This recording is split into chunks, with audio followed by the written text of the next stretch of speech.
viver e não ter a vergonha de ser feliz. Essa é a nossa frase de sempre, é o nosso convite e é a nossa bandeira. Seja bem-vindo, seja bem-vinda nessa noite de segunda-feira, início de semana, na nossa live costumeira, para esse processo de autoconhecimento, autocultivo, libertação emocional, limpeza, realização, entendimento da vida e assim vai. Nessa nossa terceira live, então essa noite nós vamos estar olhando um pouquinho para os nossos ancestrais, para os nossos antepassados, desde os nossos pais, principalmente os nossos pais, mas também os nossos antepassados, nossos avós, nossos bisavós, até a 7ª geração. Seja bem-vindo, seja bem-vinda.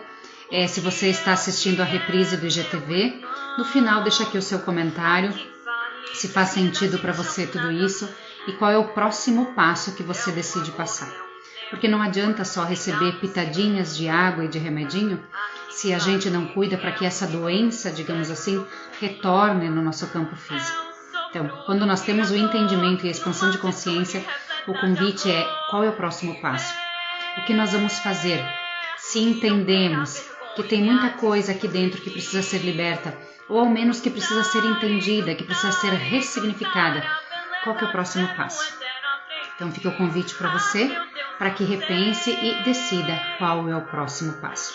Seja bem-vinda quem está aqui com a gente, ao vivo, gratidão 1000 vezes, 1000 beijos, 1000 gratidões e parabéns mais uma vez por você deixar, sei lá, a TV, a Rede Globo, o descanso, algum momento específico que você poderia estar com a sua família, que também é bem importante, para você estar aqui nesse processo de autoconhecimento e autocultivo.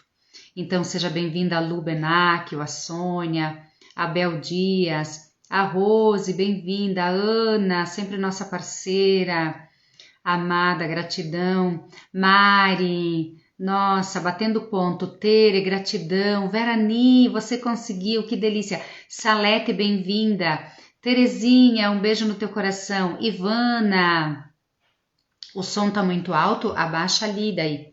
O som da música, desliguei, gratidão, Rose, agora já é tarde, né, amada? Delícia, beleza, na verdade o celular tá muito próximo aqui, não tava das outras vezes, gratidão. Ana, bem-vinda, Ana Bonalume, gratidão, gente, que bom vocês estarem aqui nessa noite. O que nós vamos falar hoje é bem importante, não mais importante do que nós conversamos já nas 2 noites anteriores, mas tanto quanto importante da gente olhar. Por quê? Porque quando a gente fala em situações emocionais, em enroscos emocionais, em travas, em escassez, em dores da alma, a nossa tendência é, quando a nossa mente não está expandida, né? A nossa tendência é olhar para o nosso mundo de agora, para o nosso contexto atual, ok? O ser humano, a nossa mente inconsciente, ela é o que nós chamamos de atemporal. Ou seja, ela não está num tempo e num espaço.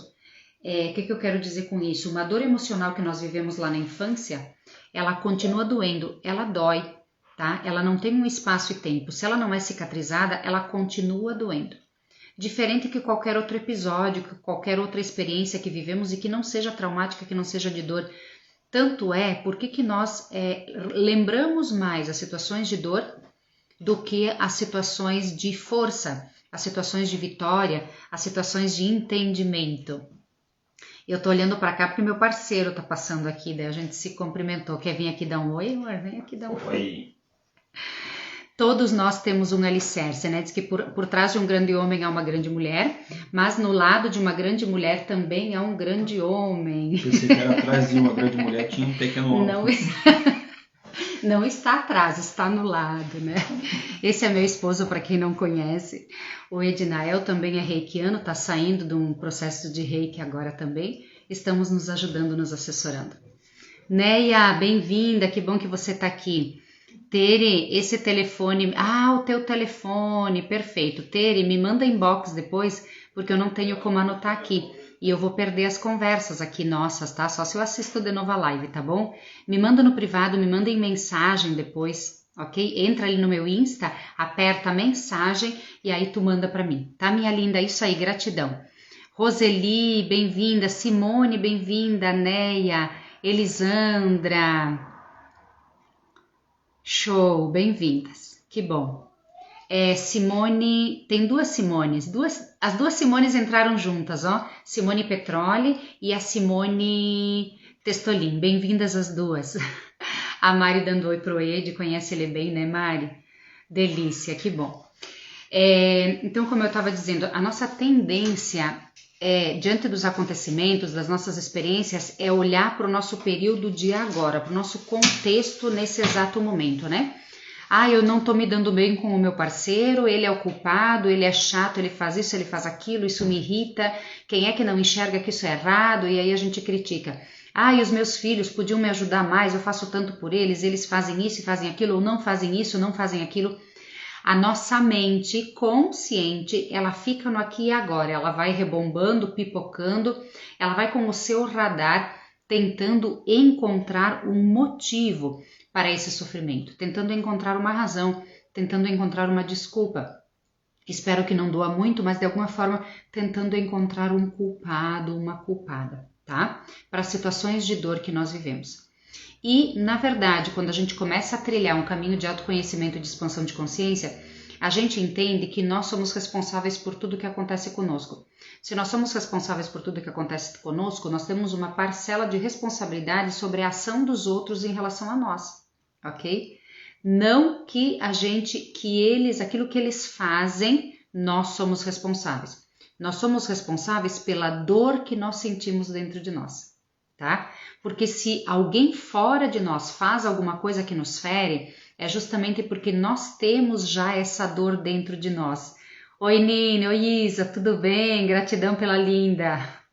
Viu? Tudo que a gente vê no outro é porque está em nós, minha queridinha. Sinto muito, mas a linda é você. Eu também me acho linda, mas você também tem uma lindeza extraordinária. Gratidão, Isa, por estar aqui com a gente. Então, nesse caminho de autoconhecimento, a gente consegue entender que tudo que ressoa em nós é porque a dor já está em nós.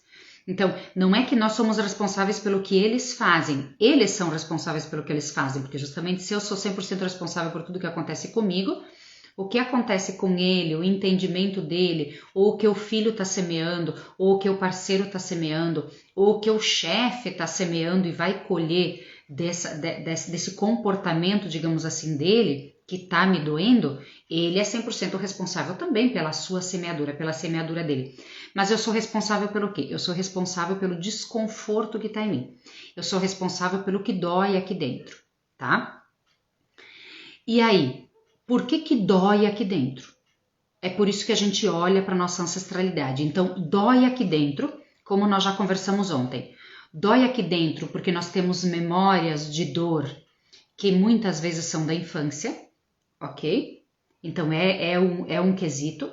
Então dói aqui dentro por conta dessas memórias da infância.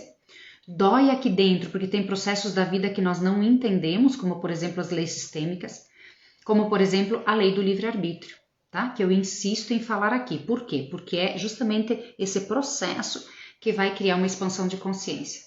Bom, se eu estou alinhada, isso é bem importante, eu vou falar no final, então, 3 coisas que precisam ser feitas para a vida fluir.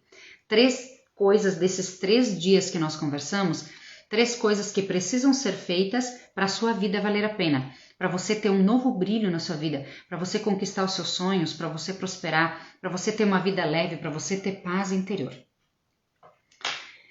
E olhando para essas dores emocionais, uma das coisas que eu vou confirmar no final é a gente se alinhar com esse processo da vida, se alinhar com as leis sistêmicas.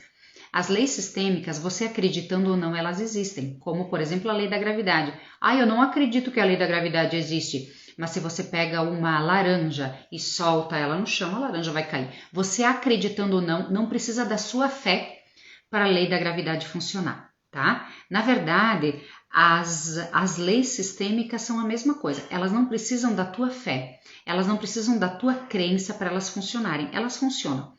Então, se você se alinha a elas, você vai ter uma maior força naquilo que você faz, naquilo que você empreende, naquilo que você deseja, naquilo que você cocria na sua mente, naquilo que você vive, nas experiências que você passa. Você vai ter maior força para que isso aconteça, porque você não está sozinha, você está alinhada a forças maiores, como por exemplo as leis sistêmicas. E uma das leis sistêmicas é a lei do livre-arbítrio. Então, se alguém olha para mim e diz que gorda que tu é, e eu fico super chateada, não porque eu não seja gorda, mas porque eu tô desconfortável. A pessoa que fez errado, onde é que está a dor? Lá, porque ela te chamou de gorda. Ah, então que dor é essa? Ah, ela foi deselegante, ela foi desrespeitosa. Ok, pode até ser. Na nossa cultura, a gente não usa esse tipo de terminologia. Mas o erro também está aqui. Quer dizer, se eu estou acima do peso, eu não me sinto bem, qual é o problema? O problema é os outros apontarem isso? Ou o problema é eu dar uma olhada e entrar num processo dinâmico, entrar numa movimentação para resolver o meu problema do peso? Claro que é mais fácil, e aí eu vou tocar num ponto que dói um pouquinho, que nós temos na nossa sociedade as leis inclusivas, a lei da inclusão, por exemplo, na sala de aula. Nós temos agora o tal do bullying, né? Então tudo é bullying, né? Então o rapazinho não toma banho, não escova o dente, a mamãe não consegue dentro de casa desenvolver o seu papel de mãe, e essa criança, esse adolescente, ele não aprende a se socializar ou ter uma postura sociável de relações interpessoais, e uma dessas posturas é você tomar banho, é você escovar o dente, é você estar minimamente apresentável para as pessoas, e aí os coleguinhas comentam que ele está fedido. Isso é bullying? Provavelmente vai ser dito que é bullying. Só que é mais fácil culpar os outros do que alguém chegar para essa criança e para essa mãe e dizer, olha, a tua posição de mãe, o teu papel de mãe é ensinar o teu filho a esses quesitos sociais. Então, o que a gente vive hoje? A gente vive papéis mascarados. A gente vive na zona de conforto, fazer de conta que nada existe e que é só a sociedade que é podre, só a convivência social que é podre. Tempos atrás, uma mamãe chegou para mim querendo reclamar porque os coleguinhas chamaram ela de gorda. Justamente esse exemplo, né? E daí eu não entrei nessa dinâmica da mãe. Eu disse, mãe, você já se perguntou para ela se ela se sente bem assim? Eu percebo que ela tem muita ansiedade, ela chega a comer a borracha. Você já olhou para essa ansiedade da sua filha? Ou você está só preocupada com o que os outros dizem? Percebem a diferença e a importância e o quanto vale o autoconhecimento? Percebe como está muito além das aparências o autoconhecimento? E aí, bom, se eu não trilho o autoconhecimento, eu vou querer que os outros me achem linda, me respeitem, digam que eu estou magrinha, elegante, maravilhosa, mesmo estando acima do peso? Ou então eu vou querer que os outros me elogiem e cheguem perto de mim e digam, ai, como você está cheirosa, mesmo que eu esteja fedida, sem tomar banho, sem escovar meu dente, sem fazer a higiene mínima de estar nas relações sociais. Então, se eu não tenho autoconhecimento, é o mundo que tem que se ajoelhar diante de mim, independente daquilo que eu dou para o mundo. Consegue perceber a diferença? Agora, se eu trilho o autoconhecimento, pouco importa o que o mundo acha de mim. Pouco importa o que meu pai, o que a minha mãe, o que meu ex-companheiro, o que a minha chefa, ou o que aquela mãe daquele aluno chega e me enche de osso. Por quê? Porque no autoconhecimento eu entendo que o que sai da minha boca não se refere ao outro, se refere a mim. Aquilo que eu acabei de dizer para Isabel. Aquilo que sai da minha boca se refere a mim, e muitas vezes eu estou refletindo no outro, por conta de alguma ação dele, por conta de alguma dor que startou em mim, a ação dele startou alguma dor em mim. Tá? Isso é fato. Isa, o que tem a ver a ancestralidade nesse contexto? Bom, duas coisas eu preciso trazer sobre a ancestralidade. Quando a gente fala de ancestralidade, entra também os nossos pais. Os nossos pais, nós tivemos uma vivência muito recente. Os nossos pais, nós tivemos experiências com eles, seja com eles ou pela falta deles, ok? Nossos pais são o alicerce da nossa vida. Quando nós nascemos, algumas correntes se opõem ali, algumas correntes dizem que somos tábula rasa, ou seja, somos vazios, e daí os nossos pais, esse primeiro sistema, que é o sistema familiar, ele vai nos dando um certo alicerce e vai nos moldando. E há correntes sociológicas, antropológicas que dizem que nós não somos tábula rasa, a gente não vem vazio, a gente vem com uma estrutura, mas precisa uma certa descoberta, um certo desvendar daquilo que está dentro de nós, ok? Segue a teoria que você quer. Eu tenho convicção de que de fato nós não viemos tábula rasa, porque se a gente viesse tábula rasa, vamos combinar, todas as crianças desse ano, dessa faixa etária, desse contexto social, desse momento histórico, elas seriam muito parecidas. E por que elas não são? Por que umas crianças vêm extremamente evoluídas e outras vêm com bastante dificuldade? Estou me referindo aos dois opostos, A e Z. Dentro de um equilíbrio, mesmo dentro de um equilíbrio e de uma normalidade, as crianças são totalmente diferentes. E eu digo crianças assim de 1 aninho, de 2 aninhos. Crianças pequenas que pouco conviveram, que pouco tiveram sociais diferentes para moldá-las, né? E quantas vezes os pais dizem, meu Deus, mas não sei de onde é que ela tira essas coisas. A criança tem algumas presenças e nós terapeutas trabalhamos muito conectados à espiritualidade, tá? Não é uma espiritualidade que tem a ver com religião, com religiosidade ou coisa parecida, mas é uma espiritualidade, um entendimento de que, o que eu comentava ontem, nós somos uma alma imortal, ou seja, uma alma espiritual, uma alma que vem da fonte criadora de Deus, se você quer chamar assim, se você tem essa forma de olhar para essa fonte, para essa inteligência, ok? Então, nós temos uma alma que veio da fonte criadora e estamos nesse momento vivendo uma experiência humana num corpo humano, num corpo finito, que em algum momento nós vamos ter a passagem, o que chamamos de morte, né? A morte do corpo, e todas as religiões e não religiões acreditam que há uma vida depois da morte, que há alguma coisa depois da morte, tá? Por conta de estudos antropológicos, estudos espirituais, estudos filosóficos, estudos sociológicos. A própria ciência está se voltando agora para esse lado específico da espiritualidade. Nós temos já vários médicos que entendem que o médico tem uma porcentagem num processo cirúrgico, num processo de cura de alguma doença, e outra porcentagem depende muito da espiritualidade.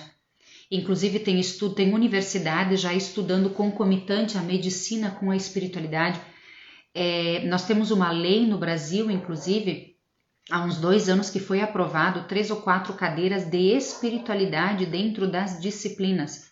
Okay? Não uma espiritualidade voltada à religião, a vínculo religioso, mas essa espiritualidade de olhar de que o ser humano ele é finito enquanto corpo aqui, mas ele tem uma alma infinita. Bom, tendo essa alma infinita, é sinal que nós não viemos vazios. Nós viemos de algum lugar onde nós já tínhamos um alicerce, um entendimento, um suporte, ok? Onde nós já tínhamos uma bagagem, digamos assim. Talvez o fato da gente vir para cá, essa bagagem é esquecida. Os filósofos, eles usam essa metáfora de que quando a gente vem, a filosofia antiga, né? De que quando a gente vem, a gente mergulha na água do esquecimento, né? A espiritualidade traz a presença dos 7 corpos. E um dos corpos é o corpo físico, esse é o corpo físico, não vou adentrar nesse tema agora, só para ilustrar, ok? Então nós temos o corpo físico, e lá no 7º é o chamado mental superior. Então, é aquele corpo que não é corpo físico, que é sutil, que é energético, mas é aquela parte de nós, que nós chamamos de alma também, aquela parte de nós que tem toda a nossa verdade, que sabe todas as experiências que nós vivemos de dor ou de sucesso, vitória, entendimento, superação. Todas as pessoas que passaram por nós, no campo existencial, inclusive, para quem acredita em várias existências ou em várias vidas, esse mental superior, ele teria toda a memória dessas vidas, ele saberia até mapear qual é o nosso momento de encarnação, de processo evolutivo. É a nossa primeira encarnação, a nossa segunda, a nossa terceira, para quem acredita em encarnações, ok? Para quem não tem essa crença, nós chamamos então de ancestralidade.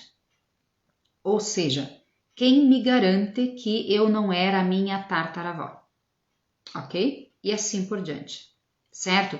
Então a espiritualidade tem esse elemento, ou seja, e de comum acordo então, que nós não somos uma tábula rasa, ok? De comum acordo, vamos manter essa teoria então, nós não somos uma tábula rasa, a gente vem com processos já elaborados dentro de nós.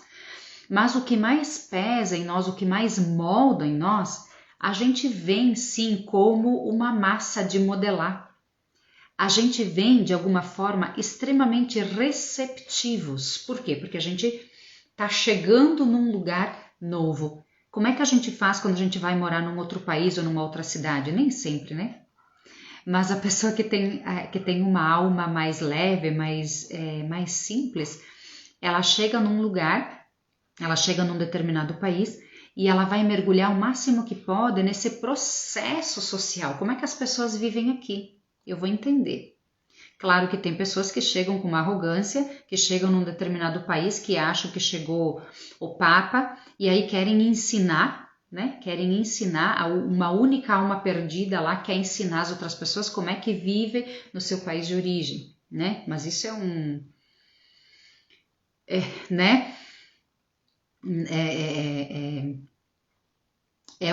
entre 1 milhão. Geralmente quando a gente vai para um país, para uma cidade diferente, quando a gente chega numa faculdade diferente, quando a gente chega num trabalho diferente, a nossa tendência, ao menos o desejo, é a gente chegar de mansinho e entendendo como é que é esse contexto, né? E permitindo que as pessoas que já estão ali há mais tempo possam ir nos mostrando as belezas desse lugar. A tendência é isso. Então, o ser humano faz bem assim. A gente chega e a gente coloca como sede que os nossos pais preencham essa sede, que os nossos pais nos dão o nosso primeiro alicerce. E isso é muito bom, porque senão ia ser um caos, né? Pensa a criança chegar e ela nada receptiva ao que os pais têm para dar. Então, de alguma forma, nós viemos, né? Nesse plano, nós estamos com esses pais, de alguma forma, porque nós viemos receptivos para o aprendizado. E é por causa disso que tudo que os nossos pais fazem, ou muita coisa que eles fazem, ou as nossas memórias de dor são mais profundas nesse processo da infância e da adolescência. Porque nós estamos mais receptivos. A gente não questiona. Lá na infância, como nós estamos num processo de imaturidade emocional, a gente não questiona que os nossos pais possam estar errados. Essa não é uma possibilidade. A gente vai descobrindo na adolescência, inclusive às vezes a gente se surpreende se as nossas expectativas são muito altas em relação aos nossos pais. Se a gente alimentou demais que meu pai era um super-herói e a minha mãe era a Mulher Maravilha, e de repente eu chego lá na infância e eu percebo que não é nada disso, que eles se estressam, que eles são humanos como nós, aí a gente pode ou se revoltar ou compreender. Geralmente é o número 1, né? Geralmente a gente se revolta. Mas de qualquer forma, as nossas memórias mais profundas de dor são justamente com esses genitores que eles moldaram. As marcas mais profundas que ficaram foi nesse período que nós éramos extremamente abertos a essa verdade. Ok? E tá tudo bem, certo? Tá tudo bem. O que nós precisamos entender? Bom, dentro do estudo, dentro da epigenética, tá? É uma ciência que hoje estuda que nós carregamos em nós elementos físicos de DNA, mas também elementos espirituais, emocionais, energéticos e mentais da nossa ancestralidade, até a 7ª geração, tá? E na espiritualidade, nesse processo da espiritualidade terapêutica, nesse olhar sistêmico da espiritualidade, a gente entende que a gente vem sim, às vezes com processos dos nossos ancestrais, ok? Porque pensem comigo, se a gente é alma imortal, a gente vem num corpo finito para fazer essa experiência humana, para fazer a experiência da humanidade. Se a gente não vem a passeio, a gente vem com um projeto, com uma proposta, que é o que chamamos de missão, que é o que chamamos de propósito, ok? Esse propósito, nós na espiritualidade entendemos que somos nós que escolhemos, porque senão a lei maior, a lei máxima, que é a lei do livre-arbítrio, ela está em contradição. E as coisas mais profundas que não podem entrar em contradição são as leis que nos regem. Porque se as leis que nos regem, seja elas leis físicas, seja elas leis sistêmicas, ou seja elas leis quânticas, não importa, elas não podem ser incoerentes. Então, se eu vim e sei lá quem escolheu meu pai, mas que livre-arbítrio é isso? Se eu vim e eu é Deus que quer que eu viva na escassez. Tá, mas pera lá, em que momentos que é Deus que quer e em que momentos que sou eu que escolho? Percebe como a lei maior, a lei máxima, que é a lei do livre-arbítrio, entra em contradição? E se nós estamos de comum acordo que Deus nos deu o livre-arbítrio, que a fonte criadora nos deu o livre-arbítrio, como é que tem momentos que é o livre-arbítrio que impera, então que é a minha escolha que impera, e tem momentos que é coisa de Deus? Vamos combinar, se Deus é Deus, se a fonte criadora é a fonte criadora, ela é o primeiro elemento que não pode ser, ter contradição. Então, a lei do livre-arbítrio existe. Se ela existe sempre, em todos os momentos. Se ela existe em todos os momentos, estão me acompanhando? Filosofia pura, hein, gente? Raciocínio lógico. Se o livre-arbítrio, se essa lei maior existe em todos os momentos, bom, pera lá, ela existe também quando, de alguma forma, eu vim cair nesse sistema familiar. Então, se é o livre-arbítrio que impera mesmo quando eu vim cair nesse sistema familiar, hello, oi, benzinho, foi você que escolheu os seus pais? Fui eu que escolhi os meus pais. Percebe? Então, você aceitando ou não, na espiritualidade, nós chegamos a esse entendimento que somos nós que escolhemos os nossos pais. E aí a gente vem para fazer a experiência humana e a gente vem com uma missão, a gente vem com um projeto. Vamos usar essa metáfora, tá? É como se eu chegasse para o meu mental superior, eu chegasse para Deus, para a fonte criadora e eu dissesse, olha, eu estou preparada para voltar para a Terra. Eu estou preparada para ir para a Terra, para fazer a experiência humana, para fazer essa experiência de evolução, porque é para isso que a gente vem, tá? A gente vem para se melhorar, a gente vem para evoluir. Eu estou preparada, eu quero ir para a Terra fazer essa experiência e eu tenho esse projeto. O projeto é baseado em quê? Na espiritualidade a gente chama de karmas.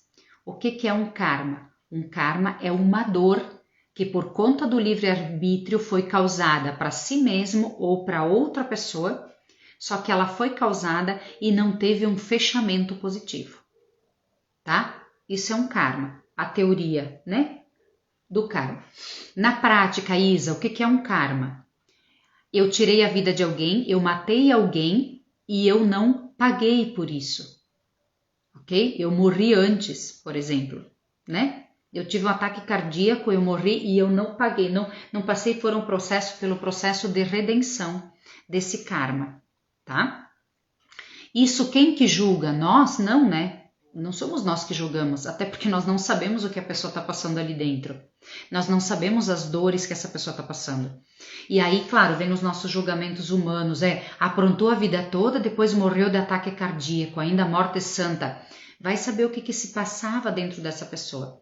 Porque às vezes o equilíbrio de um karma pode ser uma doença, pode ser a vivência da mesma situação ou uma situação parecida. Ou pode ser simplesmente não ter paz de espírito. Então, quem sou eu para julgar o outro, né? Só o outro sabe o que está dentro das suas calças. De qualquer forma, o justo juiz não somos nós. Somos quem chamamos de fonte criadora ou de Deus. No entendimento desse processo, ok? Se esse serzinho, vamos combinar, vamos trazer um exemplo. O meu vô, não sei se isso aconteceu, tá? É só uma história hipotética. Como é que a gente sabe do fechamento dessas histórias? Através das escritas psicografadas. Tá? Tem muitos escritos psicografados de histórias. Porque quando a gente vai no plano superior, quando a gente deixa a humanidade aqui, a gente vai no plano superior, lá a gente tem acesso a todo o nosso processo evolutivo e da nossa ancestralidade também. Então lá a gente entende o início, meio e fim da nossa história, da nossa existência ou da existência de quem quer que seja. Meu pai, meu avô, meu bisavô, meu tartaravô, tá? Por isso que essas histórias a gente só sabe do início, meio e fim por conta das psicografias, ok? E aí tem várias ali, tem vários autores, né? Tem vários médiums que psicografam, né? De vários estilos literários, enfim, que vocês podem se esbaldar e ler, ok? Mas tendo esse entendimento, então, bom, eu estou lá no plano superior e eu fiquei, né? Vi pela história que o meu avô matou alguém, tá? Matou o irmão dele. Então, criou-se um processo kármico e precisa ser equilibrado, porque daí vem a outra lei sistêmica, né? Que é a lei do equilíbrio, tá? A lei do equilíbrio. Então, é como se alguém puxa a toalha aqui e em algum momento da existência desses seres, alguma outra pessoa vai puxar a toalha aqui de novo. Ou ele mesmo, tá? Então, de alguma forma precisa, em algum momento da nossa existência, o que a gente fez de karma vai vir o equilíbrio de alguma forma, tá? De alguma forma vai vir o equilíbrio. E aí, bom, uma forma de resolver processos kármicos é eu diante de Deus, né? Diante da fonte criadora, eu assumo a responsabilidade de voltar para o plano humano para resolver aquela encrenca, por exemplo, que meu avô deixou. Eu assumo para mim, em livre-arbítrio, ok? Em livre-arbítrio, resolver certos karmas que foram deixados. Então, às vezes, a gente vem com essa missão, com esse propósito. De onde vem essa missão? De onde vem a minha missão? De onde vem o meu propósito? Ele vem da ancestralidade e ele vem do meu acesso espiritual. Ele vem como um projeto de onde eu vim, antes de estar aqui como humana, ok? Porque, de novo, se a lei do livre-arbítrio é a lei máxima, ela precisa imperar em todos os campos. Tá? Ela não pode, de vez em quando é Deus que ordena e de vez em quando sou eu que escolho e me estrepo. Não pode ser assim, ela não pode funcionar assim. Então, se ela funciona, de fato, ela funciona sempre, ok? Então, a lei do livre-arbítrio é a lei máxima. Eu escolho, de alguma forma, em algum momento, eu assumi, em algum momento da minha existência, eu assumi em primeira pessoa esse propósito, tá? O lindo de tudo é que quando uma pessoa faz esse movimento de libertação emocional, como você está fazendo, tá? Você está buscando entendimento das suas dores emocionais. Você está buscando libertação emocional. Provavelmente você tem algum propósito de alma para libertar, limpar, ou você mesma, o seu propósito de vida, ou muito provavelmente tem coisas ali também dos seus pais e da sua ancestralidade. Por quê? Porque nós temos a missão de nos melhorarmos. Aquilo que eu disse na primeira live segunda-feira, cada geração que vem, ela vai se melhorando. Por quê? Porque é missão, é propósito. Se a caminhada humana aqui no planeta é evoluir, é óbvio, cada geração que vem, ela precisa se evoluir. E aí, claro, na aparência a gente diz, mas o mundo está cada dia pior. Não, o mundo externo. Por quê? Se a gente pertence ao mundo que só avalia pelas aparências, ok, ele pode estar piorando ou não, tá do mesmo jeito, porque violência sempre foi violência, agressão sempre foi agressão, fome sempre foi fome, vida escassa sempre foi vida escassa. Não sei se tem alguma diferença, né? De, 100 anos atrás e agora, né? Continua a escassez, continua o sofrimento, continua a dor, continuam as doenças. A ciência evoluiu um pouco, mas outras doenças vieram. Enfim, as encrencas continuam da mesma coisa. Se eu olho para o mundo com um olhar aparente, eu não acredito que o ser humano esteja evoluindo. Agora, dentro de um processo terapêutico, né? O mundo está expandindo. O mundo está expandindo a sua consciência. A cada geração que vem, a gente vem se melhorando. Isso no plano espiritual, terapêutico, mas também se a gente olha para as nossas gerações, né? Olhe para suas gerações, olhe para os seus avós, como eles eram. Não como eles eram com você. Talvez como eles eram com os seus pais. Porque aí tem um processo de lealdade que os avós com os netos, eles são bem diferentes do que eles foram com os seus filhos. Mas aí é um processo de lealdade, é papel, é lugar da pessoa no mundo. O lugar do vô, o vô tem um lugar no mundo, mas o pai tem um outro lugar. Ah, mas se essa pessoa foi vô e foi pai, ok, um relacionamento diferente. Né? Por que quantas vezes nos relacionamentos íntimos eu sou de um jeito com esse tal namorado e eu sou de outro jeito com outro namorado? Né? No fundo, não é que eu sou de jeitos diferentes, eu sou a mesma pessoa. Agora, às vezes a pessoa que está ali, ela recebe de jeitos diferentes. Ou então o papel de cada um, de fato, o papel do pai é um, o papel do vô é outro. Esses tempos conversando com uma mãe, ela dizia, né, que a avó dá muita barda e não sei o que, foi criada pela avó, por isso que tá assim. Eu disse, não, permita que a avó seja avó, mas você precisa saber o teu papel de pai e o papel de mãe. Se vocês não estão cumprindo o papel de pai e o papel de mãe de vocês, a avó leva a culpa, mas a avó sempre vai ser avó. Mesmo que ela tente ser mãe, ela não vai conseguir, porque o papel dela não é ser mãe. Então permita que a avó seja avó, permita que a avó dê barda, a avó é feita para isso. Permita que a avó abrace, beija, diz que ama, ela não conseguia fazer com a gente isso. E tá tudo bem, percebe como as pessoas se melhoram, percebe como as gerações se melhoram? E aí a gente fica ali nesses processos de enrosco emocional, pedindo lealdade, né? Tu não fazia assim com a gente, tu não com a gente, criticando, julgando. Ao invés de ficar feliz, né, que os nossos pais vão se melhorando, eles vão tendo um entendimento diferente em relação à vida. A gente fica fazendo cobranças dentro das nossas expectativas de que os pais tinham que ser assim, o assado, na nossa mente infantil. E na nossa busca por recompensas ainda num processo de infantilidade da nossa mente. E tá tudo bem, gente, tá tudo certo. Quem não, né? Quem não que atira a primeira pedra? Todos nós. Processos mais, processos menos. Eu, muitas vezes me pego no enrosco de estar cobrando, se não de boca para fora, dentro de mim, né? Ah, de novo, falando mal dos outros. Por que não faz assim? Por que não faz assado, né? Aquele julgamento, aquela vozinha interior, né? Às vezes para minha mãe...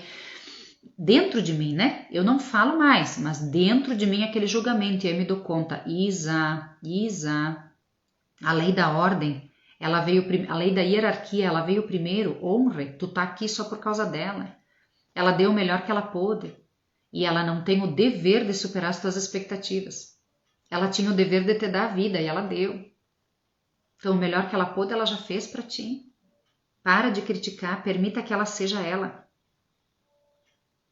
Permita que ela seja quem ela pode ser. Esse é o maior enrosco da nossa vida, gente. Porque a gente cria expectativas e a gente quer que os outros sejam aquilo que a gente acha que eles têm que ser. E isso assim, ó, pai, mãe, companheiro, filho, chefe, amigo, colega, vizinho, comadre. Não se salva ninguém, né? Padre, pastor. Não se salva ninguém. A gente cria um enrosco dentro de nós que as pessoas precisariam se ajoelhar aos nossos pés e dizer, sim, senhora, princesa da Inglaterra, o que tu queres que eu seja? E mesmo assim não ia contentar, né? Porque a alma humana é tinhosa. A nossa mente é extremamente complexa e é extremamente enroscada. Por isso a importância do autoconhecimento para a gente ir se livrando desses enroscos. A vida só vai ter brilho, a vida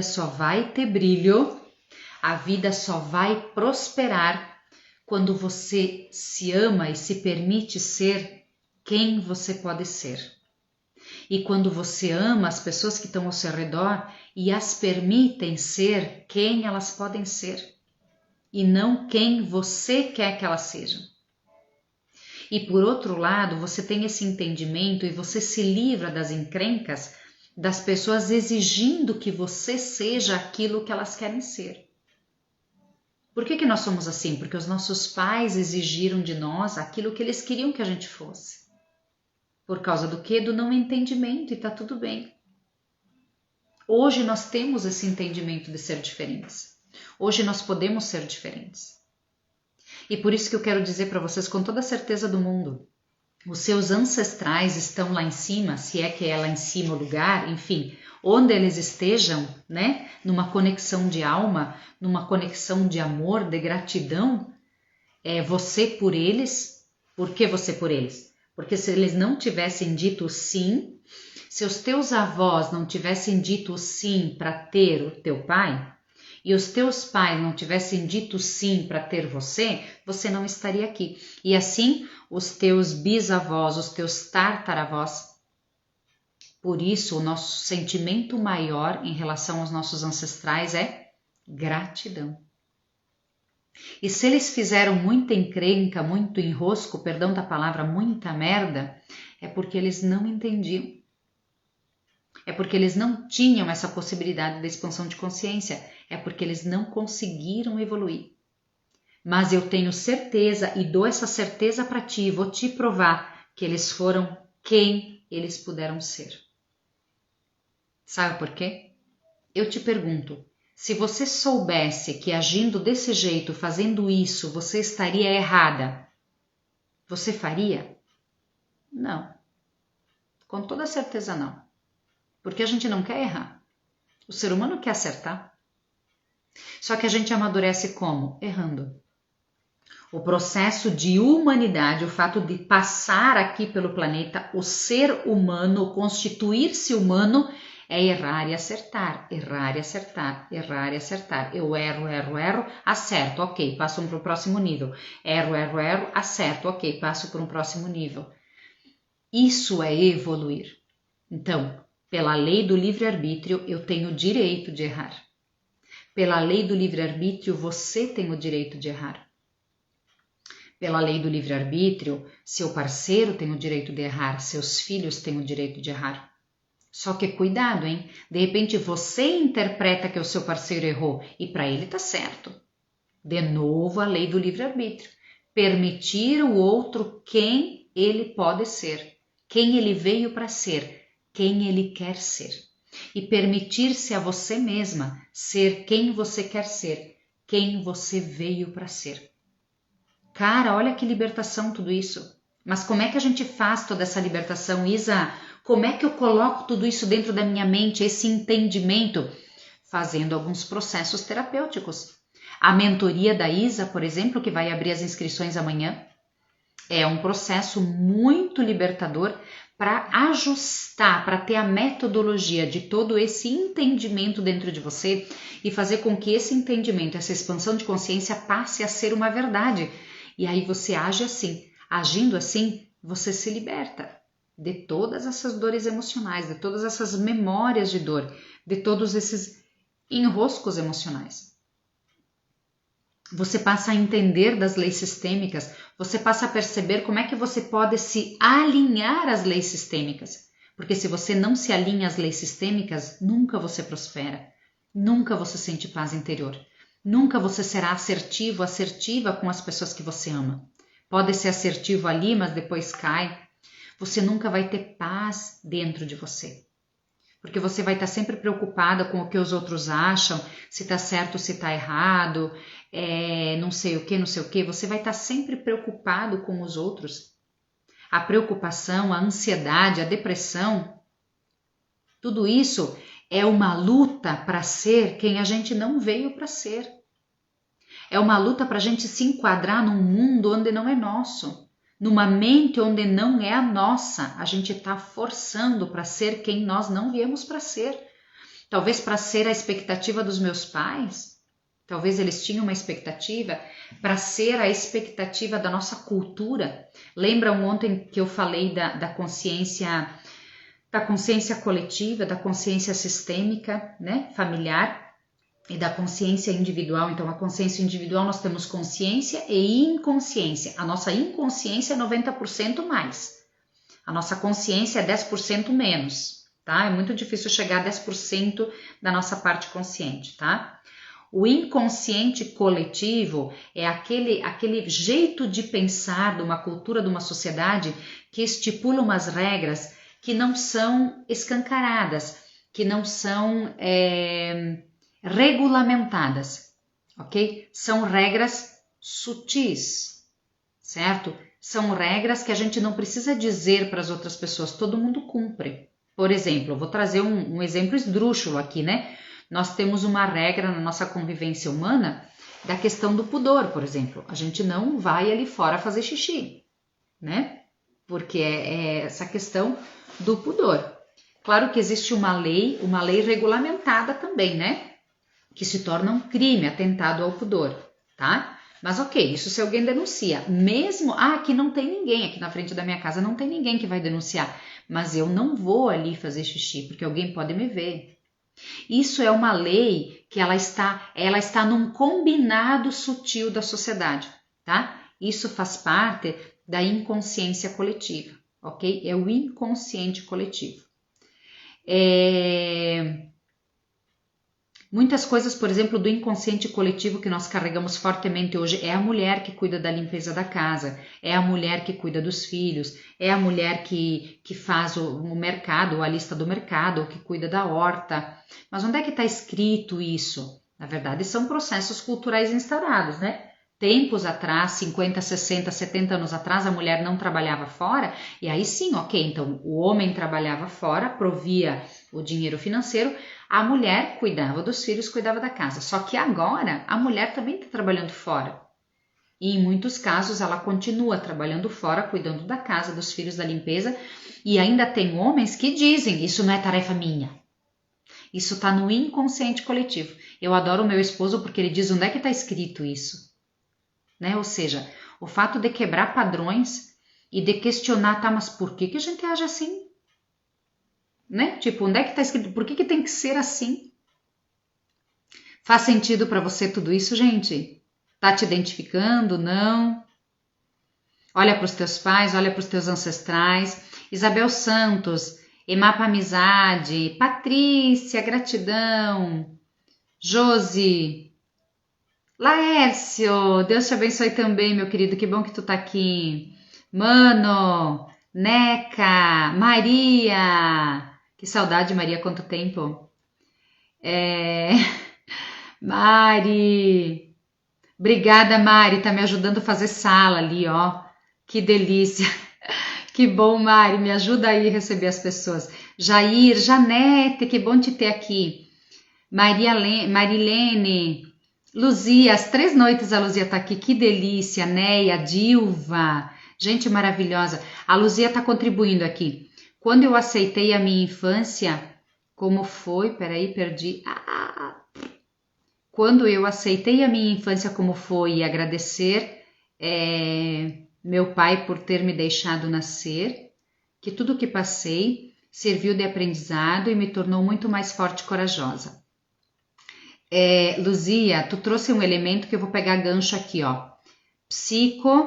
Valéria, psicóloga deve ser Valéria. Bem-vinda, Valéria. Lenir, bem-vinda. Ju Perger, bem-vinda. Delícia. Refúgio Contos, é a Nilva, né, Nilva? Acertei, more? Salete, bem-vinda. Será que eu dei oi para todo mundo? Se eu não dei, escrevam aí. Tu não me deu oi, né? Vamos ser adultas. Isanete, Neia, isso aí, gente. Vão dando oi ali. A Luzia trouxe um elemento bacana assim, ó, que ontem também eu já trouxe esse olhar, tá? Todos nós temos um ponto de força e um ponto de fraqueza, um lugar de força e um lugar de fraqueza. Dentro da lei sistêmica da ordem, tá? Existe uma lei sistêmica que se chama ordem. O que é a ordem? Quem veio antes tem a precedência. Quando nós quebramos essa lei, a harmonia se quebra, o alinhamento se quebra. Tá? Ou seja, a minha mãe veio antes de mim, tá? Minha mãe veio antes, ela me precedeu, certo? Pela lei da ordem ela tem precedência. Se eu me coloco mais forte do que ela, julgadora, se eu quero ensinar ela, se eu julgo ela que o jeito dela tá ultrapassado, que, meu Deus, como é que ela se veste, por que ela não se arruma melhor, por que ela não troca essas roupas e vem comigo, coloca umas roupas parecidas comigo, por que ela tá agindo desse jeito, por que ela tá pensando assim, por que eles estão pensando assim, vamos colocar os pais, né, os dois. Meu Deus do céu, que machismo. Claro que pelo nosso pensar hoje, 2022, eu nasci no 75, então coloca ali 40 anos, 50 anos, tem coisas que o jeito que os nossos pais pensam, para nós é inconcebível. Só que primeiro, pela lei da ordem, eles vieram antes, a bagagem deles é diferente. Segundo, eles não têm dever nenhum de superar as nossas expectativas. Eles não têm dever nenhum de nos alegrar, de nos acontentar e de se posicionar do jeito que a gente acha que é o mais legal. Doeu? Doeu, né? Doeu. O fato da gente se colocar no nosso lugar de filhos e permitir que eles tenham sido quem eles puderam ser. Tá? É isso que a Luzia trouxe para nós lindamente. Tá? Claro que a gente tem ranço com os nossos pais, quem é que não tem? Só que quando a gente olha para isso e a gente se coloca no nosso lugar de filhos, que é o que nós somos diante deles, nós somos filhos, a gente consegue entender que o nosso julgamento é arrogante, é ignorante. Por quê? Porque eles não têm como ser o que nós queremos que eles sejam. Eles vieram de uma outra época, eles foram moldados de um outro jeito totalmente diferente, eles têm concepção de mundo totalmente diferente. Conseguem perceber como é impossível, inútil, perda de tempo? Só que daí o que acontece? Gente, eu vou usar uma metáfora, tá? Se o meu progresso tá para cá, ok? Meu progresso tá para cá. Meu lugar de força tá para cá. Certo? Para a vida. Meu lugar de força tá para a vida. E aí eu tô para cá, olhando atrás de mim, olhando para o meu passado e dizendo, meu Deus do céu, minha mãe fez isso, não fez isso, eu vivi isso na infância, meu pai, e fazia assim, e não sei o que, e não sei assado. Claro, coisas horrorosas. Eu não vou entrar nesse quesito tão certos ou tão errados. A questão não é estarem certos ou estarem errados. Olhando para eles, com toda certeza, eles foram o melhor que eles puderam ser. Agora, o problema é a minha atitude. Então, eu continuo olhando para trás e não para frente. Eu continuo não olhando para a vida, olhando para aquilo que já passou e usando toda a minha força aqui. Aqui, nesse passado de dor, nessas memórias de dor, nessas expectativas frustradas, nessa esperança deles terem sido diferentes e eles não foram, nesse julgamento de que eles deviam ter sido desse jeito, nessas críticas, nesse ar de superioridade que eles deveriam ter sido desse jeito ou daquele jeito. O que acontece com o olhar para a vida? Eu tenho força para seguir a vida? Não, eu não tenho força, porque eu estou gastando tudo ali atrás. Eu estou gastando tudo no meu julgamento, nas minhas críticas, no meu ar de superioridade, nesse olhar de que eles não podiam ter errado comigo. Por eles não erraram, viu? Na cabecinha deles, eles não erraram. Tá?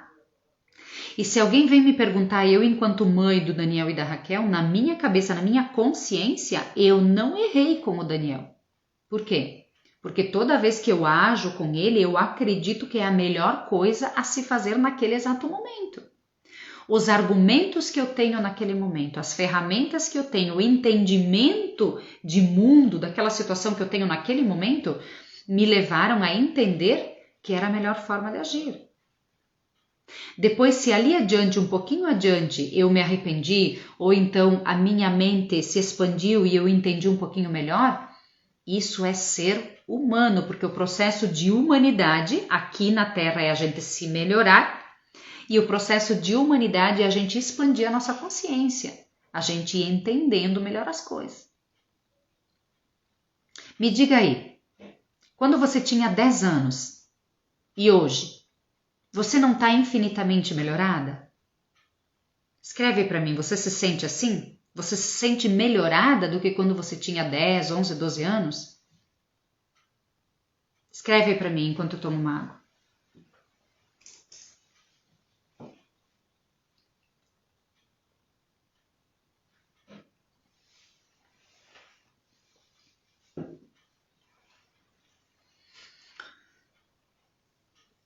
Então, gente, todo esse olhar, ok? Todo esse olhar, todo esse movimento a gente faz dentro da mentoria, tá? Como é que vai funcionar? Ó, a Salete ali, ó. Linda. Mesmo com dores emocionais, né, Salete? Mesmo com enroscos emocionais. Mas com toda certeza, nós somos infinitamente melhoradas. E o que foi nos melhorando? As nossas experiências. O nosso entendimento de mundo, de vida, de pessoas. A vida nos traz aquilo que nós precisamos para a gente se melhorar. A Lu, sim, me sinto. A Isabel, eu sim. A Maria, sinto muito mais. E de repente tem algumas jovenzinhas aqui, mas depois dos 40, gente, a gente se sente muito mais melhorada. A gente se sente muito mais empoderada. Parece que a gente não tem nada a perder e a gente toma posse daquilo que a gente veio para ser. Por isso que o autoconhecimento, a tendência... A Ana é uma exceção, que é jovenzinha, né, Ana? Mas tô brincando, minha linda, beijo no teu coração. Mas a tendência é de buscar o autoconhecimento depois dos 40. Sabe por quê? Porque a gente passou a vida toda querendo acontentar os outros e a gente nem acontentou os outros e também tá frustrada e infeliz. Então a gente chuta o balde e diz, vão tudo a PQP e eu vou buscar ser feliz e vou buscar ser quem eu vim para ser. E fodam-se os outros. E aí a gente liga o foda-se, né? Aí como a gente não tem nada a perder, a gente começa a buscar o autoconhecimento para sair de todos esses enroscos emocionais, porque depois dos 40 a gente já entendeu que os outros não vão fazer nada por nós. Aliás, eles nem devem e nem podem, porque eles não têm acesso. Sou só eu que tenho acesso a essas dores emocionais, a esses enroscos, porque pertence aos 90% do inconsciente. Aliás, se eu tenho dificuldade de me conhecer, o que dirá o outro, né? O outro consegue me conhecer 1%, 0,5%, sei lá. Então essa história de que eu te conheço bem, que nada. Mas não conhece nem a ti. 90% está no inconsciente. Eu me conheço? Eu não me conheço. Me conheço um pedacinho nem. E a gente julga, te conheço, né? Como é que dizia os italianos? Eu não sei dialeto, mas o pessoal daqui diz, né? La conosco bene. Sei lá, um troço assim, né? Tipo, nossa, para dizer, na tua cabeça essa aí tá menos que um trapo, né? Os nossos julgamentos, olha que a gringaiada aqui é fogo, né? Tá louco, né? Os alemães nada diferentes, né? Mas a gente entende, é por conta inclusive dos nossos processos de dor, né? Então a gente vai se alinhando, a gente vai criando processos de lealdade à nossa gente, né? Na época dos meus pais, imagina um alemão casar com um italiano, era uma vergonha do cão. Queridos, olha só esses enroscos emocionais, né? Que eles viviam, esses atrelamentos que eles viviam. E como é que a humanidade foi se melhorando? Pois bem, a dona Nelsa casou com seu Ariolfo, que eram meus pais. Quantos alemães se casaram com italianos? Quantos italianos se casaram com brasileiros? E negri, mamma santa! Né? Como é que a humanidade vai se melhorando? Quebrando esses padrões de crenças limitantes. Sendo ovelha negra da família. Percebe como a ovelha negra é uma bênção? A ovelha negra da família, aquela que sai do padrão da família, aquela que quebra os padrões, é aquela criança que veio, aquele adolescente, aquela pessoa da família que veio com a missão de libertar. Toda quebra de padrão é libertação. Querida, né? Passa a ser ovelha da família, sofre pra caramba, porque nós vivemos processos de lealdade. A gente quer pertencer. Então, por muito, a gente faz as coisas porque os nossos pais gostam, sem a gente ter essa consciência. Porque a gente fazendo o que eles gostam, a gente agrada. Se a gente agrada, a gente não perde amor, não perde o vínculo. Então, a ovelha negra querida, assim como ela vem com a missão de quebrar esses padrões, ela sofre pra caramba porque ela é excluída. Aí tem outros enroscos emocionais que é o processo de exclusão, que é uma das coisas que a gente trabalha na constelação sistêmica na mentoria. Porque todo que é excluído da família, até que ele não for incluído, essa família não prospera. Verdade, né, Simon? Tava pensando bem em ti, assim, do que tu me conta, enfim. Isso aí. Tá? Mas entendendo todo esse processo, e dentro da mentoria a gente entende com mais clareza, e não só entende aqui com a razão, mas tem as ferramentas adequadas para limpar essas memórias de dor, para ressignificar essas memórias de dor. Tá, gente? Aqui numa live é muito difícil traduzir 10, 20 anos de estudo, tá? Dentro de 3 horas, ok? Mas dentro da mentoria a gente consegue afunilar mais, a gente consegue aprofundar mais e a gente consegue dar sentido para tudo isso, tá? A gente consegue olhar para a nossa ancestralidade com gratidão, a gente consegue perdoar e se perdoar, a gente dá um novo significado para a nossa vida. Que não adianta, gente, é de dentro para fora, tá? Eu só me carrego a mim. Eu não carrego o Ed, eu não carrego o Dani, eu não carrego a Raquel, eu não carrego minha mãe, eu não carrego meu pai, eu só carrego a mim. E presto contas, né? Presto contas da minha vida, das minhas escolhas, só da minha. Então, quanto mais eu me liberto, quanto mais eu me sinto eu dentro do meu corpo, dentro da minha alma, quanto mais eu me encontro naquilo que eu vim para ser, tanto mais leve fica a minha vida. E tanto mais sábia, tanto mais sabedoria e intuição eu tenho, também para me livrar desses enroscos que às vezes meus pais me colocam.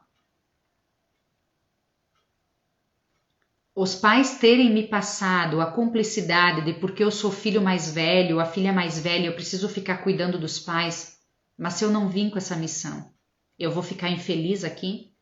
Se eu sou o filho mais novo, a filha mais nova, e aí eu recebi dos meus pais a incumbência de eu cuidar deles, cara, que peso! Mas se no meu livre-arbítrio eu não escolhi isso, se eu escolhi dentro de mim, ok, tá tudo bem, eu tô cumprindo o meu propósito, porque de repente eu vim com esse propósito, então vai ser leve. Agora, se não for leve é porque eu não escolhi isso. E aí? Eu vou ter que me ajoelhar e viver esse processo de vida porque os meus pais querem. Mas e se eu não faço, eles não vão me amar? Eles vão me excluir? Cara, tudo isso é uma faca de 2 gumes, né? É literalmente, se correr o bicho pega, se ficar o bicho come. Que diferença faz, né? Então são processos mentais que a gente precisa limpar e que a gente precisa ressignificar para a gente conseguir olhar para a vida. Porque senão a gente continua ali sentadinho como filho, os nossos pais nos resguardando assim, e a gente não tem força para ir no nosso lugar na vida, para desenvolver o nosso lugar na vida, para ir para a vida. A gente continua nesse lugar de filho. E na vida adulta a gente precisa descobrir, mas qual é o meu lugar na vida? Ok, filha eu vou sempre ser dos meus pais. Agora eu sou adulta. Agora eu sou dona do meu nariz. Agora é o meu livre-arbítrio que impera. O que eu preciso fazer? O que eu vim para fazer? Eu vim para fazer aquilo que meus pais dizem? Ou eu vim para fazer aquilo que a minha alma diz? E eu me empoderar disso. Mas como é que eu consigo me empoderar disso? Se eu consigo me desfazer desses enroscos emocionais que eu estou atrelada. Que é um processo de autoconhecimento. Tá, gente linda? Então, olha só. Meu Deus, eu devia ter pego o link. Bom, mas acho que quem tá aqui tá no grupo. Se alguém que tá aqui não tá no grupo, tá? No grupo do WhatsApp, me manda no privado um oi, tá? Para eu colocar no grupo do WhatsApp. Amanhã, às 20h20, vai ter uma mentoria experimental, ou seja, uma palhinha do que vai ser o todo da mentoria. A gente vai ter 1 hora de limpeza emocional pura. 1 hora de olhar para as dores emocionais. A Celiane que entrou agora, né, Celiane? A Celiane participava da Catapulta Emocional, que era um grupo que eu tinha tempos atrás gratuito, ok? Quanta limpeza emocional, quanta leveza, quanta libertação. Foi um período gratuito, né? Algumas experimentações de alguns projetos, assim, e aí a gente vai levando, vai se sentindo, né? E foi muito bom, acho que fizemos, não sei, umas 10 vezes, 12, não sei quantas vezes nós fizemos, enfim, foi muito poderoso, tá? E dentro da mentoria é isso, é a meditação, é a EFT, essa ferramenta poderosíssima de ressignificação, de libertação emocional, a constelação sistêmica que nos ajuda a ressignificar tudo isso, entender tudo isso, limpar, libertar, validar o que nós queremos e o que de repente os nossos pais não validaram em nós, que a gente está ainda lá sentado, lá na infância, sem força para a vida, porque a força está toda lá, né? Então, como nossos pais não validaram o nosso querer, não nos permitiram errar e escolher, independente do que viesse depois, e é bem coisa da nossa geração e dos nossos ancestrais, tá? Nós estamos nos melhorando agora, graças a Deus, estamos aprendendo a validar os nossos filhos. Falando isso, acho que eu vou fazer uma live sobre isso, né? Alguns erros da criação dos filhos. Boa, já vou anotar aqui para a próxima live. Legal, ó, segunda-feira que vem. Boa, segunda-feira que vem, ó. Para quem já tá aqui, fica atento. Toda segunda-feira às 20h20 tem live, tá, gente? Segunda-feira que vem, então, vai ser esse tema. Como validar os nossos filhos. Como ser mais assertivo com os nossos filhos. Ou então, sei lá, 6 erros que não podemos ter com os nossos filhos. Alguma coisa assim, tá? Então nós vamos adentrar nesses processos ali. Bom, o que nós não tivemos com os nossos pais, aqui tá o virar de chave. Gente, prestem atenção, já estamos terminando. O que nós não tivemos com os nossos pais, qual é o nosso erro? Agora, com 47 anos na barba, na cara, eu tô ainda lá sentada chorando o que os pais não fizeram comigo, que não estiveram dentro das minhas expectativas. Esse é o enrosco. Então, olhar para as nossas dores são importantes, ressignificar as nossas dores são importantes para quê? Para que a gente pare de deixar a energia lá no passado, para que a gente se assuma na adultez emocional e a gente diga, não, agora eu sou responsável pela minha vida, sinto muito, mãe, que eu não vou fazer o que tu esperava de mim, eu não tô aqui para superar tuas expectativas, eu tô aqui para ser eu. E que pena que tu não entende isso, mas eu tô fazendo uma escolha para ser eu. Aí se tu errar, problema meu, deixa eu aprender. Esse olhar, essa convicção de que agora, depois de adulta, sou eu que escolho os meus processos. E é um problema meu se eu erro. Aliás, eu preciso errar para acertar. Quem não erra para acertar? Então eu não posso permitir agora na minha vida adulta que alguém dê os comandos para mim que eu não posso errar. Ou que eu tenho que superar a expectativa de alguém. Como diz o Eide, onde é que está escrito isso? Então, o que faz a mentoria? Gente, a mentoria trabalha todas essas dores emocionais, todos esses enroscos emocionais, tira esse lugar de fraqueza, que é onde você está colocando toda a sua força, e te conduz, olha para a vida, te faz olhar para a vida, te coloca no lugar de força da vida. E aí não tem como não brilhar, não tem como não prosperar, não tem como você não ir para frente com um novo brilho, tá? Não vou falar mais nada da mentoria, porque assim, ó, você sente no seu coração, só vem que no final a conta fecha, tá, gente? Anotem ali, voltou? Estão me vendo, estão me ouvindo? Tudo certo, Lu? Me dá um feedback, tudo certo? Eu perdi vocês. Dá uma olhadinha no Insta como é que tá rodando a live, porque aqui ela ficou pausada. Sim, Isa, tá me vendo? Voltou? Tá bom, Ana. Obrigada, lindas. Então, como é que vai funcionar a mentoria? Gente, a mentoria são 8 encontros, ok? São 8 encontros comigo ao vivo, através do Google Meet ou do Zoom. Tô ali aprendendo a funcionar com o Zoom, tá? As turmas anteriores eu lidei com o Meet, tá bom? Mas agora quero ver se eu consigo chegar até lá. Eu vou trabalhar com o Zoom. Então, são 8 encontros comigo, ao vivo, 1 hora, 1 hora e meia, tá? Eu peço para reservar 1 hora e meia. É de 1 hora, Mas pede para a Ana que está aqui, sempre transbordava, né? Sempre passava de 1 hora, enfim, né? Então, esses processos, cada sessão, cada encontro, a gente vai tratar de um tema, de um olhar, de uma dor, de uma limpeza, de um resgate, de um processo emocional que o grupo precisa, certo? E aí tudo isso vai entrar, esse entendimento das leis sistêmicas, esse entendimento do nosso papel no mundo, no nosso lugar do mundo, só que com uma metodologia mais mastigada, um passo a passo. E aí as ferramentas, a gente vai estar aplicando as ferramentas de limpeza emocional e de ressignificação das nossas dores emocionais. Por isso que fica leve, por isso que fica bom, por isso que fica gostosinho. Tá, gente? E assim, ó, além desse encontro ao vivo, que são 8 encontros, a gente fica com tarefas na semana, tá? Tarefas para quê? Para a gente ficar conectado a esse processo mental. Porque uma coisa pensa comigo, você vai aprender inglês. Qual o processo é mais acelerado? Você vai uma vez por semana na aula e pronto? Ou todos os dias você estuda um pouquinho? Você tem a aula também, mas todos os dias você estuda um pouquinho. A nossa mente é a mesma coisa. Ela se modifica, ela vai se alterando por processos de repetição. Então, por isso as atividades, por isso a meditação. Então, em casa, tudo isso vai ser orientado na mentoria, tá? Então, a meditação, todos os dias um momento de meditação, todos os dias uma atividade, mas assim, não é aquela coisa, não vou ter tempo. Não, você tem 15 minutinhos por dia para você? Para olhar para você? Não, porque se você não tem 15 minutinhos por dia para olhar para você, nem entra na mentoria, porque eu também não quero, né? Porque não é a mentora que faz o trabalho. A mentora só intermedia o processo. Quem vai se libertar, aliás, quem só pode se libertar é você.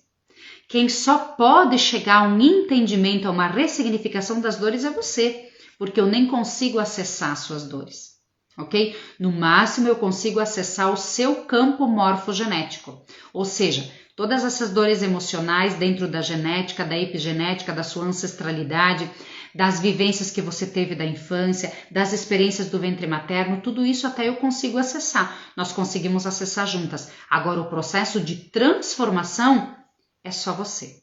Então, se você tem 15 minutinhos para te dar por dia e se você tem 1 hora, 1h30 por semana, 1 hora eu já sei que você tem, você está aqui e várias de vocês estiveram aqui nas 3 lives, estão de parabéns, tá bom? Estão de parabéns, é sinal que tem sede de autoconhecimento de verdade, ok? Então, são 8 encontros ao vivo comigo, mais meditação, mais as atividades, mais orientação o tempo todo, 24 horas conectadas, ok? Então, o tempo todo, quando precisar de alguma orientação, tudo isso, né, vai ficar... Gente, onde é que eu coloquei o processo de mentoria? Eita, nós... Tenho tanto do curso aqui que... Na verdade, eu tinha escrito ele, mas tudo certo. Não sei onde é que tá. Ok, tudo certo. Então, assim, ó, nós vamos ficar conectadas 60 dias, se não mais, né? Se não mais. Pergunta para Ana ali, né? Para Ana Prigol, né? Foi mais de 60 dias. Mas, enfim, dentro do processo, sempre a gente acaba transbordando mais. Mas dentro do processo, o combinado é isso. Depois sempre vem mais. Então, 60 dias... 1 hora por semana ao vivo comigo, eu vou te colocar na mesa sistêmica, nós vamos estar fazendo medições, por que caminho vai, o que tá te enroscando, né? O que tá te travando, o que tá tirando o teu brilho, além de, sobretudo, olhar para você dentro da sua mente, mexer um pouquinho com o seu inconsciente, né? Olhar para essas dores emocionais, limpar, ressignificar e, de fato, você conseguir encontrar o gás, a energia que te coloca em direção à vida. E é essa energia que te faz prosperar. É essa energia que te faz brilhar. E é essa mesma energia que te faz tirar dos ombros aquilo que não é teu. Tá bom, gente? A mentoria, ela é quase tudo ao vivo, tá? Ela é quase tudo ao vivo. Eu tenho 3 bônus para dar para você. Sim, eu tinha tudo calculado aqui. Ai, que coisa séria. Olha aqui, né? Nossa vida é um troço, tá? Eu já tinha calculado tudo aqui. Mas tudo bem, gente. Amanhã, amanhã naquela sessão experimental, naquela mentoria experimental, eu falo mais sobre isso, tá bom? Então, é pela plataforma Eduz o pagamento, certo? Você pode pagar até 12 vezes no cartão ou no Pix, ok? Então, é muito leve. Para tu ter uma ideia, uma sessão tá 250, 300 reais a sessão, ok? E você vai estar pagando ali no cartão por mês menos que 100 reais, tá? Então, a mentoria hoje tá nesse processo especial para você que está aqui dentro, que acompanhou essas 3 noites e que vai estar comigo amanhã na sessão experimental. Nesse momento a mentoria está 997, tá? Você vai poder fazer ela em 12 vezes no cartão, isso vai dar 99,70 por mês, porque daí tem o juro do cartão, né? E a plataforma, enfim, a cobrança daí da plataforma, tá? Então, ou no Pix esse valor, 99,70, ou então em 12 vezes no cartão, tá? Vai ficar, não, é 997, e daí no cartão em 12 vezes fica 99,70. Menos que 100 reais por mês. Lembra que num processo terapêutico a gente faz semanalmente, tá? A gente faz semanalmente, então ali coloca 250, 300 reais uma sessão terapêutica, vamos arredondar 250, num mês 600, 700, 800 reais no mês, tá? E agora na mentoria você vai estar tendo os mesmos benefícios, se não mais, porque o grupo enriquece, a dor da outra enriquece, ok? Então, eu vejo assim, ó, cada dia que passa, tanto as clientes individuais quanto os grupos de mentoria, quem está no grupo de mentoria se sente extremamente mais beneficiado, porque é a riqueza do grupo, tá? O grupo movimenta, o grupo encontra insights, o grupo encontra alternativas. Às vezes eu não consigo olhar para a minha dor, eu não enxergo a minha dor. A colega partilha e tem a dor, claro, era isso que eu estava sentindo, agora eu entendi. Nem sempre a presença da terapeuta vai ter essa intuição, esse insight, às vezes a colega tem. Então, é muito rica a mentoria, é muito mais rica do que um processo individual, só que é muito mais em conta. O investimento é muito mais em conta, tá? Então, eu convido você, pela plataforma Eduz, lá no grupo, depois eu vou colocar o link, ok? Para aquisição da mentoria. E pensa com carinho se é o seu momento de dar o próximo passo, porque se não é o seu momento, eu não quero você, tá bom? Eu quero só pessoas comprometidas, que de fato querem transformar suas vidas de dentro para fora, tá? Porque de fora para dentro não tem como, eu não tenho como mudar você. De repente tem um montão de pessoas ao seu redor que quiseram te mudar a vida toda, inclusive os seus pais, e isso só criou memórias de dor, tá? Então eu não quero mudar você. Só se você acredita que eu possa estar te ajudando nesse processo de libertação emocional, cai para dentro. Tá bom, gente? Então, um beijo no coração de vocês. Amanhã nos encontramos no mesmo horário, às 20h20, para essa mentoria experimental, ok? Para quem já me conhece, já sabe, mas pode estar com a gente também, tudo certo, ok? Não é que já sabe, já entende o jeito da Isa. Claro que amanhã vai ter uma atividade diferenciada, vai ter um processo diferenciado, é sempre diferente, tá bom? Então amanhã às 20h20 nos vemos, só que não é aqui no Insta, tá? Então amanhã vai ser, eu vou mandar o link do Meet lá no grupo do Instagram, lá no grupo do WhatsApp, por isso que é bem importante você estar lá no grupo do WhatsApp. E lá eu vou estar mandando também o link para a aquisição da mentoria, para quem se sentir preparada, para quem se sentir chamada para ir para o próximo nível. Se tu quer continuar como tu tá, fica aí, não precisa pagar, não precisa gastar, não precisa investir. Para você continuar do jeito que tá, você não precisa investir. Aliás, não te mexa do lugar. Se você acha que a sua vida tá travada e você quer quer passar para o próximo nível da sua vida, você quer brilhar, quer ser quem você veio para ser, você precisa entrar em movimento. E aí, se você quer entrar em movimento, a mentoria é um ótimo caminho para você começar ou continuar esse processo de autoconhecimento. Tá bom, minhas preciosas? Um beijo no coração de cada uma de vocês. Espero ter honrado o tempo de vocês. Eu desejo a cada uma linda semana. Um beijo no coração e tem mais. Toda segunda-feira estamos juntas e amanhã esse processo especial com meditação, com rodada de AFT, com atividade de coach, vai estar riquíssimo amanhã. Vem pra dentro, cai pra gente, tá bom? Boa noite a todos que participaram hoje, especialmente a você. Gratidão, Marilene, gratidão. Tu tá no grupo, Marilene? Tá, né? Não lembro. Se não estiver no grupo, me manda um oi lá no privado e me manda o teu WhatsApp, o teu número, tá? Se tu quer participar amanhã, tá bom? Gratidão, gente. Beijo no coração. Tchau, tchau, tchau.